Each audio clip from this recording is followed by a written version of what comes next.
we're back, we're live, we're here. It must be Monday morning after Thanksgiving. Wow, to come back is always a thrill. Hi, Zach. Good morning, Jay. That's Zach McNish. He's an attorney and general counsel and executive vice president of Distributed Energy Partners, DEP, one of the biggest, oldest solar companies in the state. Am I right? I think that's correct, yeah. Yeah. And you've done well. And I remember when, solar first got started, which is probably, about 10, 12 years ago. I mean, in the current iteration, Yep. Anyway. You guys were there. DEP was there. Yeah. Yeah. You've done an enormous number of installations, and you kind of went commercial. You went commercial. Yep. Somewhere along the line, you made this really, really smart decision Yeah. about going commercial. Can you talk about that? Sure. I mean, I think so. The company is owned by three guys who started it in 2009, and when they started it, that was really what was there was the commercial market, and it really wasn't until I think 2010 that the residential market started to come along, and they then started Revolution, a residential company, to do the residential work. Revolution focused on the residential solar projects, and DEP continued to focus on the commercial work. And I think that the sort of balance of the effort between the commercial work and the residential has gone back and forth as the market's moved around. But right now I think the commercial market's really booming as business owners look towards the end of the federal tax credit in 2016 and want to make sure they get their system in before that sort of deadline. And I think as the economy started to come back, businesses have a little bit more money. They're able to think about investing some of that in solar, which is going to turn them around and save them some money over the long term. Yeah, and residential PV is in the tank right yeah, now. It's not doing really well. It's not doing well. I think there's some signs of life. Maybe it's climbing back up to purgatory. Well, I follow the Marco Mangelsdorf, emails where he describes the current numbers from the various, building permit organizations Yes. around the state, and gets a pretty good handle on how it's going relative to last month and last year, and it's, consistently going down. We talk about that, Marco and me. And so, what you have is this. I don't want to say inexplicable, because you and me, we can figure out exactly what the factors are, but you have this continuous drop in residential solar. Let's take a moment and try to figure out what that is. Sure. I mean, partly it has to be the interconnect holdup with Hawaiian Electric. I think that's almost entirely what it is. But the other thing is that people don't even want to come around. And I think there's a secondary effect to all the trouble about interconnection. And that is that people say, oh my goodness, this is really complicated. Yes. You got all these state agencies, you got the utility, they're in the newspaper every 3 days, they're fighting with each other. It has a chilling effect on And the average decision to Joe, and purchase. I'm the average Joe. I like to think of myself as the average Joe. I mean, The average Jay? thank you. I'm going to use that. That's good. The average Jay, says, oh, this is really, I wasn't sure I wanted to do it. There's the money, and my own neighborhood's a little on the rainy side, and who knows the future, and the price of oil is down, and is this really what I want to do? Do I really want to, buy forward into energy? Maybe I'll just wait and see how things, and then interconnection comes, and then I say, God, I'm going to let these guys work it out. And I'm not going to look at it until they work it out. That's pretty much what the average Joe or Joe Jay would say. That's my theory. Yeah, no, I think there's certainly some truth to that. And I think there's a number of reasons why homeowners, maybe decide now's not the right time. For me, I knew my roof needed to get repaired, and so I held off for a long time until I was able to put a new layer of asphalt shingle on there. And then I went ahead and got the PV, and for me it's been great. I live in a rainy neighborhood too, but it's it works well, lowers my bill. But I think that you're right. I mean, the difficulty when people think about what it takes to go forward, interconnection with the utility is a big thing. They hear that in the news. They see the solar companies and the utility sort of on different sides of that issue, and people sort of don't want to get involved in that. And I understand that. And at the same time, I think that there is some progress. I think that the Public Utilities Commission is sort of trying to work out a lot of those differences, and I think that HECO has announced that they're going to start approving a lot more interconnections, and so I think that hopefully there's going to be some working through that backlog. People who did sign up are going to get their system installed, and hopefully people who haven't signed up yet, like you, will get that application into the utility. One day, maybe. The other thing is that there are now, this could be a turning point. It could be, I don't think oil at, $75 a barrel is sustainable. I think that OPEC is going to have to figure out a way to get some more money on this, or there'll be a shortage, a natural market shortage, and one way or the other, or the economies of various places will pick up, and oil will get more expensive, and we'll be back to where we were, and there'll be a run on PV after a while. But for now, I think things are going to stay the same. One of the elements, though, is the new leadership. You have new leadership at Hawaiian Electric. Yep. And those choices that Hawaiian Electric made under the Rosenblum administration, they may change now, and Alan Oshima may do things, that foment greater activity in the marketplace, in PV marketplace.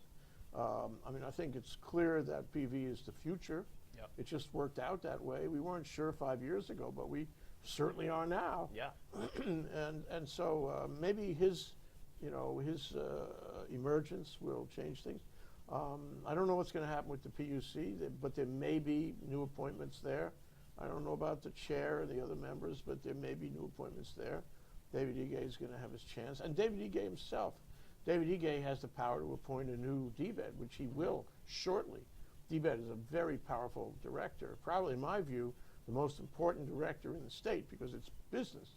I don't think that the previous director was active, and then previous until about, right now he's taking the oath of office right now. Zach, what do you think? Wow. What are we doing here? We've done there.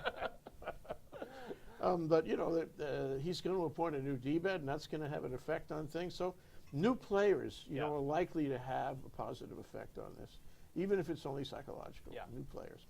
But then the question is, these factors we've been talking about in the decline in residential PV, which is, real sad, actually, we've been talking about, haven't affected you guys, have they? Yeah, I mean, we've seen an impact, but I think it's outweighed by the incentive that businesses have to go with solar, and one of the key factors there is on a residential project, if the utility says, hey, we're going to delay X number of months, or you need to on the Big Island, for example, you're seeing, and you're starting to see it here, some costs associated, so the utility is charging the ratepayer fee essentially to interconnect, and that fee on a let's say the utility says you need to buy this $5,000 widget for our substation. Residential project, that's gonna kill a residential job, right? On a larger commercial project, hey, that makes it less, your return takes a little longer, but it's still in the money to do it on a commercial project. So I think that's part of it. I think that there's, on the commercial end, it's less of an emotional decision. It's just, hey, this is business. I'm looking at the numbers. They line up. Let's do it. The early adopters have adopted solar a long time ago. Those are the ones who got solar in 2009, 2010, 2011, who wanted to do it just because it was great and they wanted to support it. So what you've got left are, I think, business owners who are, many of them bigger businesses, sometimes mainland ownership, sometimes local ownership, a little more hesitant, wanting to make sure that this thing works out, that this isn't just a flash in the pan, but that solar really does make sense and it does work. They're seeing their neighbors do it. They've seen the results, and I think those are the ones that are really now going solar. Yeah, I think your point about rationality is absolutely true. The public in general, and that means the residential market in general, emotional. Sure. And they, as I was speculating before, they see all this tumult going on and they get scared away. They say, I don't want any part of that kind of controversy. But the guys with the sharp pencils on the business side, they don't think that way. They're completely different. To them, it's sharp pencils, it's spreadsheets, it's can I make a buck on it. They can see through all that headlines and all the emotional controversy, and they know what's going on out there. Yep. So I absolutely agree with you, and I think that's a mainstay for your side of the business. Yeah, it is. And it may be that you don't have that, that up and down foment Yep. that the residential side has, but you have a predictable market, much Yeah. more predictable. Yeah. And there are some other things that we're doing as well. We're starting to get into lighting efficiency, so we've opened up a lighting efficiency line. That's something you don't need utility approval to do. What do you mean lighting efficiency? So lighting efficiency. New bulbs, that kind of yeah, thing? so let's say we've got you've got some fluorescent lights in here. It turns out they're LED lights that they can fit right in there, so you don't necessarily have to rewire anything in your office. Or parking lots is another big one. Outdoor parking lots use a ton of electricity for their lighting. Save a ton of money. Save a ton of money by changing those to more efficient LED lights that use a quarter, or a fifth, or a sixth of the power. Yeah, look at the studio. I mean, this is all LED in here. Yeah. And at first, like everybody else, we were using incandescent bulbs. Mm-hmm. Hot, blew the circuit breaker. How you like that? On a regular basis. I'm sure your neighbors love that. Well, the building landlord didn't like it too much. And it's smelly. Yep. It didn't give you controlled lighting.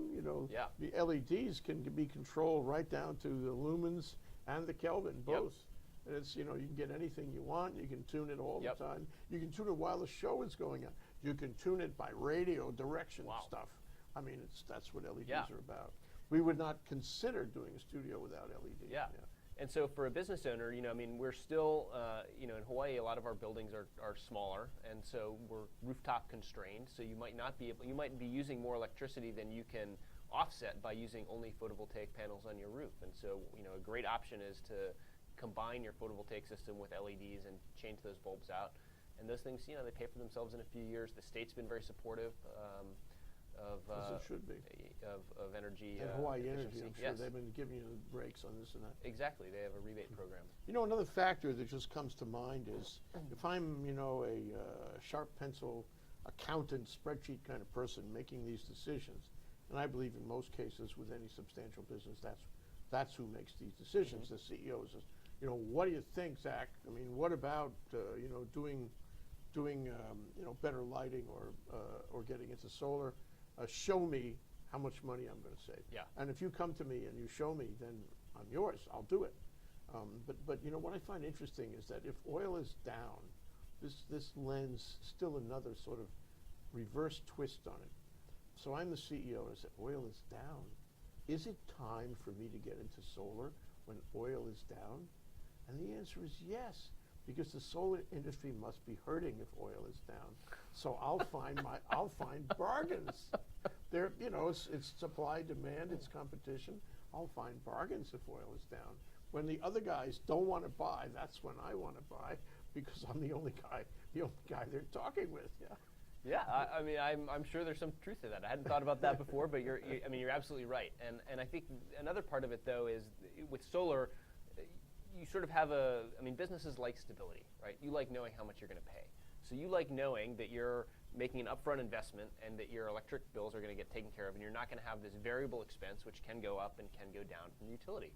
And so although oil prices may cause the utility rates to go down over the short term and then go up, you still have this instability as a business owner, and that you can't really predict it. With solar, you can predict it. Either you're buying the system and you know how much it's going to produce, or you're entering into a power purchase agreement and you're paying a lower rate to a third-party financing company or a solar company than you would be to the utility. One other thing is that solar has been, from the Clean Energy Initiative in 2008 on forward, it has been, in the sandbox of individual companies, private companies in Hawaii that are competing to install it hither and yon. Not government. Government never really got involved except on occasion to incentivize, and that's a whole study in itself. And the utility, which had the opportunity to go into solar in a big way back in 2008 and declined to do that. Or for reasons that I'm not clear on, they said they didn't want to do it. They felt that they couldn't do it. So now there's little talk here and there, although it hasn't happened yet, where the utility says we want to go into solar too. Yeah. We want to go in, we want to make farms. That's what we don't do residential, and we don't want to do commercial on the rooftop, but we want to do farms. This changes things. I mean, I don't know if it's going to happen. Yeah. Maybe it's not going to happen. I think the last time utility wanted to do that, the PUC said no for some unrelated reason. But what about your business? Well, how does the possibility of the utility doing solar on a utility operated farm affect you? You know, I mean, I think that in the long term, that's good for us because the utility right now is in a place where the grid is not configured in a way to maximize the ability to put solar on that grid. And so, I guess the short-term knee-jerk reaction is, no, we shouldn't want the utility to put solar on the grid because that'll take space away from our clients who want to put solar on the grid. So I think that's sort of a immediate knee-jerk reaction. But I think when you take the longer view of that, really, if the utility gets invested in being part of solar, they're going to find ways to reconfigure the grid, make improvements, put transformers up that are bidirectional instead of unidirectional. There's lots of things they can do. Reconfigure circuits, get new technology, go to some smarter grid technologies. They're already doing some of those things, but they're doing them in response to the PUC and regulators. If the utility really adopts solar, they're involved. They have real skin in the game. They've got some skin in the game. Investment in that. They're going to figure this out, and a rising tide is going to lift all boats. So I think that's the longer right. view for me. Yeah. That's a great point. No kidding, Zach. Well, let's take a short break. When we come back, and I want to spend some time talking about what it's like to be the general counsel and executive vice president of a robust and going somewhere kind of solar company. And then I want to talk about your project at Airport Industrial Park. All right, sounds good. We'll take a short break. We'll be right back. This is Hawaii, the state of clean energy. Aloha, I'm Keli'i Akina, president of the Grassroot Institute. One of the things I love being, however, is the host of the weekly program on ThinkTech Hawaii called Ehana Kako, which means let's work together. I get to interview movers and shakers in our town and across the world so that you and I together can learn and to grow. Please join me every Monday from 2 to 3 p.m. or watch us on the recording, www.thinktechhawaii.com. Aloha and Ehana Kako. Let's work together. Okay, we're live. We're back. We're here with Zach McNish, who is General Counsel and Executive Vice President of Distributed Energy Partners, DEP, one of the oldest and most creative and largest. I remember back when you guys did an installation on a shopping center in Kona. Mm-hmm. And it was really remarkable. I remember reading about it in the paper. I said, whoa, this is great stuff. For one reason or another, you couldn't cover the entire roof of the shopping center with one installation. I forget why. There was a reason. It was too big, and they wouldn't let you do it. So you covered it with separate installations, and that way, and connected them to separate parts of the shopping center. Yep. It was brilliant. And thus you covered, for the first time, in a very large, relatively speaking, a large installation with a lot of creativity, you covered the whole thing. I thought, wow, those guys really going somewhere. I thought that was pretty smart stuff. It was a few years ago. Yeah, it was Kona Commons. It was okay. Before my time, but I'm familiar with the project. Yeah. That is that kind of thing where you're going to be saddled with obstacles and maybe regulatory, maybe technical. Yeah. Who knows what? It's business. You got to have obstacles. And so that was impressive, and that kind of state of mind, can allow you to do a lot of creative things. Yeah, well, we have, the owners of our company are very, we've got a few very creative, resourceful, problem solver type of people, and it's been fun working with them because you're always on your toes with creative people, right? They're thinking about how to solve this and this and this and this, and my job is, in some ways to figure out which of those 5 or 6 different things might be, really the right answer and the one we can make. I thought lawyers always said, no, you can't do that. Well, how does a lawyer, exist in a company? This was what I was leading up to. How does a lawyer exist in a company that's so creative like that? Yeah, well, I think it requires a different mindset. I mean, it is hard for me to make myself open. You have to be open to these ideas, right? You have to let yourself be open. And yeah, sure, my lawyer training says, no, that's no one's done it before. I don't know. No, the rule says maybe, but so the answer is no. And that's not really. It's not in the long term serving your client's interests best, right? The best way to serve your client's interest is to really listen and try to understand each of these different options or ideas, crazy or not, and sort of sift through the really crazy ones from the ones that are sort of crazy but might work. It's startup mentality, isn't it? It is. You really have creativity above all, and to find a creative legal solution to a creative technical problem. Yeah, you know? and that's, the solar industry, I think, is a hotbed of that, because it's such a new industry, and it's still developing, and it's got all these ups and downs, and things are changing, and the landscape is going one way and then the other way, and so it forces you to be creative and Well, you're executive vice president. That puts you at the top, really. That means you got a lot on your plate. What's on your plate? What's on my plate? So I, there's the 3 owners, and then I sort of help them manage the business. So that's my. And you my took a little role. time out to come here today and talk to us. I did, of course. And be patient with our equipment and everything. Well, we're in the construction industry. We're no We stranger know that. to Okay. having to change things on the fly. Yeah, so we've got some project developers, our sales team, and I help them manage their sort of workload and develop projects and push things through. Once they bring in a lead, we'll sort of push it through the design process, operational process. We'll drive it to contract, and then once we're ready to build it, we'll order the materials, and we'll sort of hand it off to our construction partner, American Piping and Boiler Company, which is a very large general contractor based out of Kapolei. They've done a lot of work. For Is the it utility. national or is it local? This is a local company. It was bought out by the local folks from a national company in maybe 20 years or so ago, and they're terrific. It's a union shop. They do some incredibly high quality labor, and that's really, I think, what we've built our business on is us providing creative solutions and great designs, and APB, American Piping and Boiler, providing really high quality construction and installation. It's interesting you mention that, because at the early time in the Abercrombie administration, I had the benefit, good fortune of being involved in a tour organized by Dwight Takamine, who was the Department of Labor, Director of Labor. He's gone today. Goodbye, Dwight.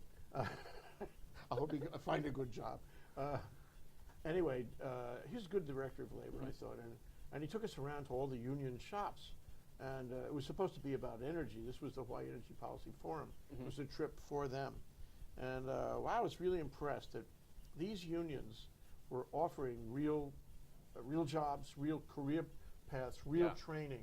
They were on board, in the first part of the Abercrombie administration anyway, to try to create careers for kids out of high school to know about energy, to know about solar, to know everything you needed to know. And I thought the unions were doing a really good job about that. Yeah, I think the unions do an amazing job of sort of thinking long-term and strategically about Hawaii's labor force and, living wages for people and, and training the next generation to sort of take over the reins. I think they do great stuff, and the quality of their work is unbeatable. Yeah, good. So you are using them for all your construction? Yeah, so we actually do all of our construction through a joint venture with American Piping and Boiler. It's called DEP/APB JV LLC, which I got a marketing consultant to admit to us was definitely in his top 3 of least marketable names ever. We don't have sell, to market that. We sell under distributed energy partners and talk about APB, but actually all of our construction work, all of our contracting is done through this joint venture with them. Okay, what does that leave for DEP? I mean, what does DEP do? I figure sales. Sure. So we do the sales. We design all of it. So we do the electrical design, get the permits for the project, get the design drawings, the issued for construction drawings done, and then we do project management. And APB provides the sort of on-site construction and installation and construction management. We sort of interface with the client and sort of manage the project from the client's perspective. So who's the client talking to? The client always is Client's talking to us. Yep. And then you talk to your joint venture partner who's doing the construction. Yeah. So it's from the client's perspective, it's probably a little bit like we're the general contractor and APB's the subcontractor. Yeah. But the way that we've actually set it up internally is as a joint venture, so that we sort of all share in the profits and in the risk of the project. Well, that's great. So let's carry that forward to what you're doing at the airport.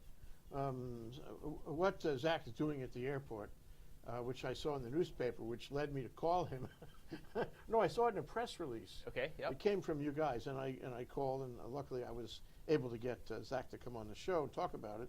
Is the new photovoltaic installation at Airport Industrial Park. Now, the thing you have to know about Airport Industrial Park is it's like, what, two stories high, the whole thing? Yeah, so we're on the parking garage, actually, which is Okay. maybe Which is 5 or 6 stories high, Okay, I think, but next it's to a it. big flat roof. Yes. Big, huge flat roof. And you look at it and you say, whoa, you could put a lot of PV up there, but until now, nobody has. Darren Kimura with Sopachi was talking about this, 5 or 6 years ago, but he was never able to implement the plan. And now you're finally doing it. So tell us about the deal. Yeah, so we've had a relationship with Airport Industrial Park for a number of years. We first did a 150 to 200 kilowatt system for them, roof mounted on the Airport Industrial Park roof itself that you were talking about. And Didn't cover the whole roof. Didn't cover the whole roof.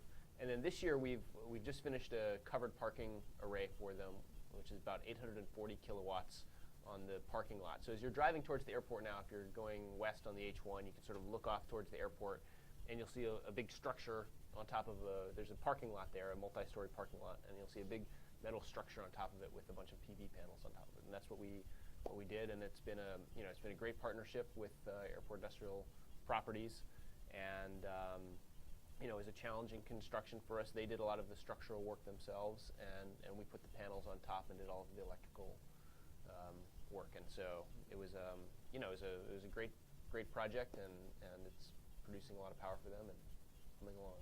Yeah, okay. Well, let me get a handle on it. So the parking lot part of Airport Industrial Park is closer to the freeway. Yes. It's the Mauka side. Yeah.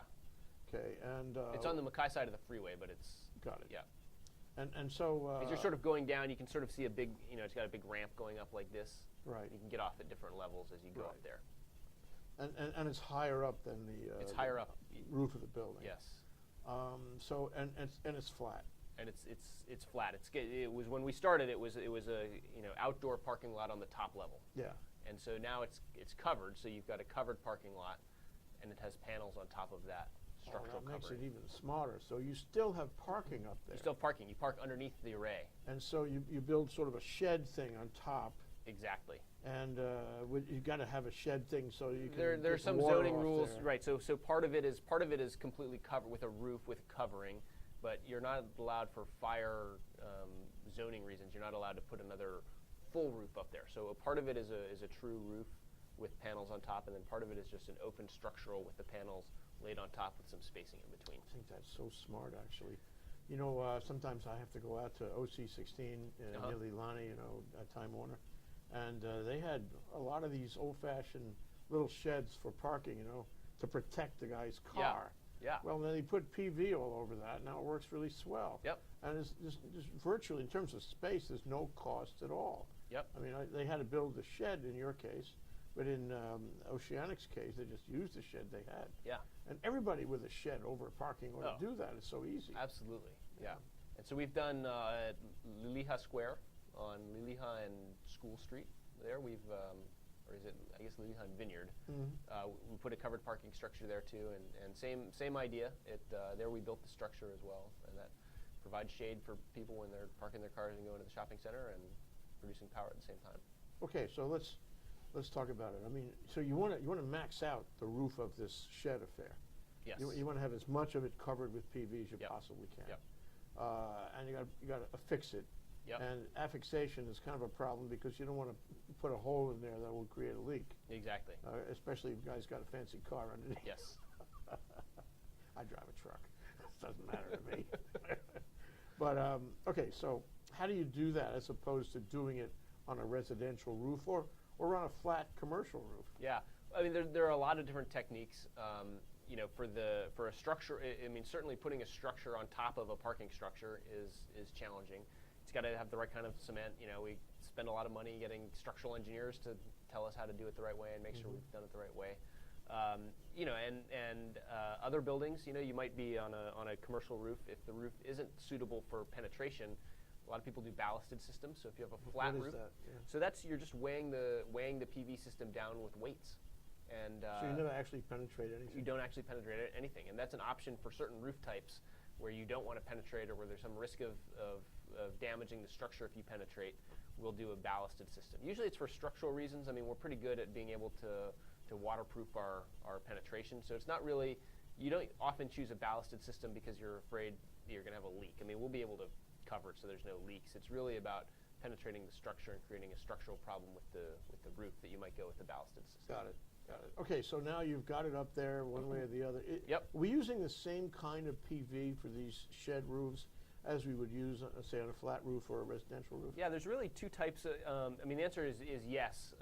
That doesn't matter. What matters is how much roof space you've got. So if you've got a lot of roof space, plenty of room, you might go with the standard efficiency panel. And so that's the sort of standard. Like, this is what are produced by 85% of the companies, you know, and they're in the sort of 230 to 260 watt range for the panel. If you have a limited roof space, you're going to choose a high efficiency panel. So we use SunPower, which is they're sort of the Apple of solar panels. American made. They're produced in the Philippines. It's an American company. Okay. Big company. Yep, they've been around a long time, and their panels are just simply the best. I mean, they're very efficient. They have longer warranties. They hold up better. They start producing power earlier in the day and later at night. Is this because it's a workmanship issue, or is this because they're using technology that's a little more advanced? I think it's a little of both. They were the first people to put the contact plates on the back of the panel. So if you look at many PV panels today, you'll see some that have a whole bunch of lines running through the panel. And so what they did, SunPower, they were the first to put those lines on the back. So you can't even see them. So you can't even see it. So you look at a SunPower panel, and it's really just a cell. You see the different cells, but you don't see all the lines running through. And that's better because the line, you don't want the line on the top. Because it blocks the sun coming through, right? So you want, there's just simply more coverage. Yeah. Yeah. What about now, so it's more efficient, but what about size? I mean, we were talking before the show about little ones you could put on top of your car. Yeah. That's my personal passion. Yeah. But what about the size of panel? Is there more than one size today? Yeah, there is more than one size. There's some variations, and they vary by 5 or 6 inches in each direction. Okay. But they're not really small versus really large. No, we don't. I mean, I think there are companies that make those small ones you see for the attic roof fans, right? They have little small panels, and certainly you can get them, but for commercial PV applications, really they're the same general size. Actually, I mean, not about the size of this table, more or less. I think that as time goes by, there'll be a future for those, and especially if they're just as efficient as the larger ones. I mean, just as powerful as the larger ones. Let's take another break. That's Zach McNish. He's a lawyer. He's the general counsel and executive vice president of Distributed Energy Partners, DEP. And here you're on Hawaii, the state of clean energy. It's Monday. We're starting our broadcast week with Zach. It's been exciting. And we're talking about how PV has come to Airport Industrial Park. We'll be right back.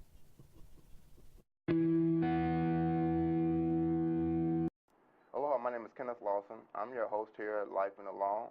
I'm really interested in law as I practiced it for 18 years before coming to Hawaii. I practiced criminal law and civil rights law on the mainland. Now I teach law at the University of Hawaii Law School, William S. Richardson School of Law. And I bring in guests who are very current on legal issues that affect your life here in Hawaii. Come and join me every Wednesday at 1 p.m.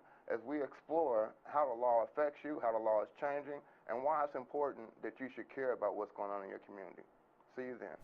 Okay, we're back. We're live. We're here with Zach McNish. He's a happy guy.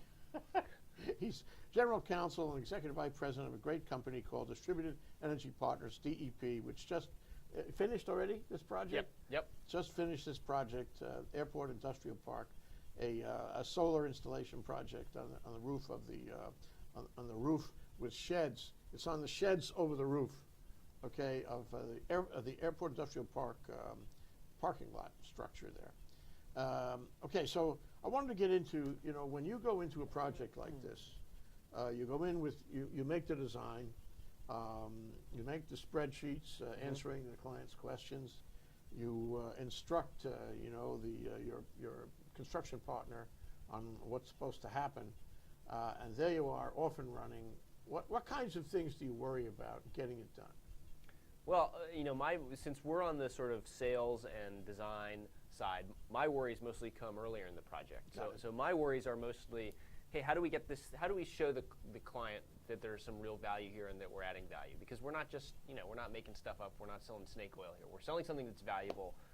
I'm convinced that for most businesses, it does make sense to at least think about it, talk to someone, and look into it. So The good news is he's probably talking to other people too. right. So it's not like that accountant spreadsheet person in the company, the controller maybe. Yeah. He's not just talking to you. No, absolutely not. And we have a very robust industry here in Hawaii. There's plenty of competition out there. And for us, so one of those initial challenges for us is getting beyond just the pure numbers, right? I mean, not all solar systems are created equal. It might cost this, but it might produce less than the next guy's.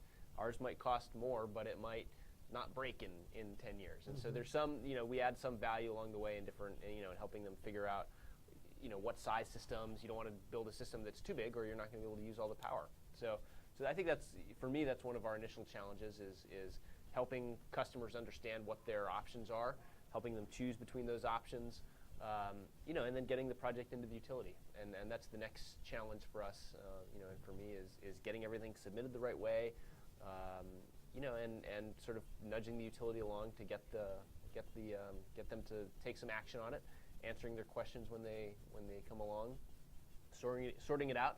Sometimes the utility will say, hey, if you guys downsize this slightly, then fine, no problem, no special study required. It's circling back with the client. So it's really getting all of those entitlements in a row, permitting.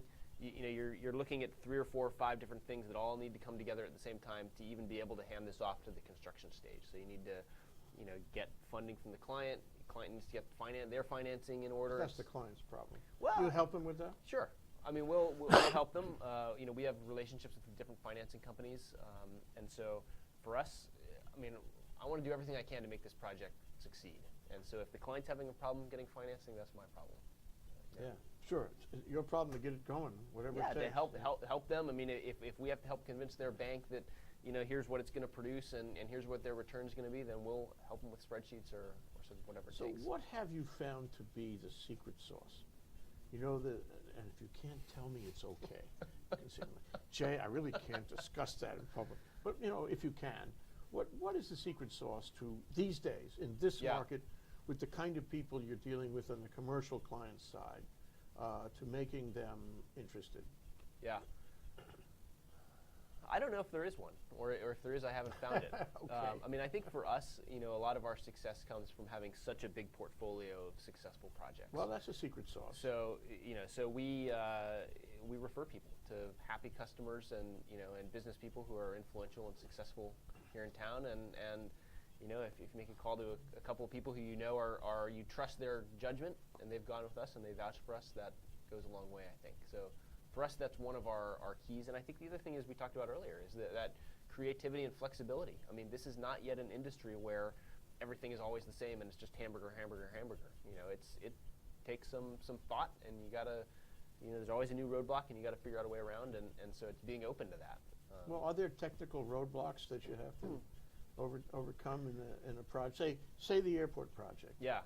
Anything happened there that you had to figure it out special? Sure. I mean, that's a unique project, I think, in that it's a busy parking lot. So we actually, in order to allow them to have parking during the day, we did most of our work at night on that project, and so we actually ran a night crew. We had to figure out how to lift all those modules up over the structure was already built, so it's figure out how to lift them up and over. We hadn't done anything exactly like that before. We'd done plenty of covered parking structures before, but none in this exact way. And so there's always something that's a little bit different that you have to be able to be inventive and creative. And, and we're fortunate. I mean, we've talked about the creativity on the DEP side. On our construction partner side, American Piping and Boiler, they've got some really creative guys there too. Their master electrician is really brilliant, and he's able to see problems that other people don't even realize exist, and then sort of solve them at the same time. Shout out for the master electrician at Yes. American Pipe and Boiler. Yep. What's his name? Jason Lum. Jason Lum, there you go. So let's take a few minutes here, sort of toward the end of the program and talk about storage. You know, I used to think that the solution to, you know, the grid in general, you know, getting the grid to work with renewables in general was storage. And then I heard all this about, well, we need fancy switches and equipment and cabling. We need a lot of computers. We need information. We need to pass information back and forth so we can adjust and tune and you know, fix and whatever we need to do to make sure that the risk, you know, of a crash is minimized and the risk of a blackout is minimized and all that. And then I started hearing about storage again. And you know, it sounds like whatever we do with these small electronic advances, which are happening, which are out there, which I assume that the utility is looking at all the time, and once in a while actually incorporating when they find something they like. But at the end of the day, it always comes back to storage. I agree 100%. I mean, I think that you know, in terms of the future of the solar industry, as we talked about before the show, all roads lead to storage. You know, you want to do load shedding and you know, shift some of your loads a little bit. You need storage. You know, I mean, at the end of the day, solar works in the daytime, and we use electricity at night. You know, and you can have all the switches you want to and all the transformers you want to, but there's a fundamental problem there. You know, and it's a fundamental problem, and it's a fundamental opportunity, right? I mean, that's an opportunity to if you have a storage solution that works, you can power people's homes at night using sun that's shown during the day, and that's the opportunity, and that's the thing that I think a lot of people are trying to solve, and I think that progress is being made. You know, I went to the Solar Power International show a few months ago, which is a sort of a big, you know, conference and trade show for the solar industry. And there's a lot of people there working on batteries. And you know, I'm sort of feeling like for the first time, this is really, it's going to happen. You know, for a few years, I think 2 or 3 years ago, this was sort of out there. Hey, we're a long ways from there. It's really expensive. You know, I think we're starting to get to that point where, hey, all of a sudden, this is going to become competitive cost-wise. We're going to turn that corner, and it's going to be a game changer. Well, you say game changing, and I always thought, you know, that there was a disruptive possibility out there. Like somebody would find that a combination of peanut butter, vinegar, and jelly beans would somehow hold a charge better than anything else, and it was going to be a miracle, and it would be disruptive, and everybody would, you know, there'd be a run on peanut butter and so forth. Right. But then I came to think, well, that's not really going to happen. It's going to be little steps, little baby steps, incremental steps. And then if you look, you know, 5 or 10 years down the road, you're going to see, you know, remarkable changes, but not quick, slowly. Well, I think that's true. I think what's changed is the level of investment in that. So if you can do 5 baby steps a year at X level investment, if you get 5X level of investment, you're going to do 25 baby steps a year. And I think that's where you're starting to see it. I think you're starting to see VC funds invest in battery companies. You're just starting to see money go into the development of batteries, because people realize there are applications not just for electric cars, but for solar, you know, grids, for everyone from your home to your car to your home to your, you know, to your microgrid to your full scale utility grid. Yeah, Joe Saturnia, M-Power, calls it, has a unit which is steel encased, goes on the outside. Residential, but I suppose it could be commercial, and for $15,000 or maybe $20,000, maybe more, he can give you like a couple 3 days of power, which is created, you know, off your PV. Yeah. Do you think that's a solution? Do you think that Hawaii is going to be involved in developing a solution like that? I think it's possible. I mean, I think there's always, when you're talking about something that's solar related, Hawaii always has to be sort of at the leading edge, I think. Has to be? I think it's likely to be. It's certainly possible that you compare the you know, across the board. Are we going to be the leading edge of semiconductors? No, probably not. Are we going to be at the leading edge of, you know, something else? Probably not. Are we going to be at the leading edge of solar? We've got a better chance of being at the leading edge of a solar technology than most other technologies. And therefore we should do it. Yes, we should experiment with it. Sure, he should experiment with it. Yes. Maybe he'll stumble into something and get a patent. Who knows? Sure. You know, are you using that kind? Are you? If I come to you and I say, Zach, I want to build this thing on my big roof, my commercial roof, but I want to. I got a nighttime operation too. I want to save the power that I don't use. Yeah. And I'll go. You know, I'll make it bigger than I need so that I can save the power. What would you do for me in order to save my power? Well, I think what we, I mean, we're a couple answers. You know, first of all, we are talking to a number of different battery manufacturers, and you know, I think we're going to see some real advances on the commercial end in the next year. On the commercial end, I think that rather than sort of storing up your power so you can use it for a few days, the answer is to just shift your peak loads, right? So that you can put more solar on your roof, that you can have a sort of a bigger impact by allowing you to expand the size of your solar system to offset more of your bill by shifting your loads and sort of cutting your demand charge with the utility. Yeah, making it, tuning it just right. Exactly. Just exactly what you need. Yep. Maybe that's the secret sauce. You know? But Yep. it also strikes me, though, that if these Saturnia boxes can be cheap and efficient and available to, you know, not only residential but also commercial, that unit is more likely to, and this is your middle name, and likely to go distributed and off the grid than otherwise. I mean, so it's got a huge the potential to have huge impact if the technology gets worked out, people start adopting it. And it depends on the grid, right? It depends on what the changes the utility makes to the grid. If people can't interconnect, they are going to go with batteries. There's no doubt about that. If changes are made to the grid through the interconnection process so that people can still connect to the grid and use the grid as a battery in a sense, right? You know, that's still probably going to be cost effective for a few more years. It's a comparative analysis. Exactly. An ongoing comparative analysis. Yep. Great to talk to you as it has been in the past. Zach McNish, attorney and general counsel and executive vice president of Distributed Energy Partners, that's DEP, a company we have great expectations for, you know, in terms of innovation in Hawaii. Here we are in Hawaii, the state of clean energy, talking about how PV has come to Airport Industrial Park and much more. Thank you, Zach. Thank you.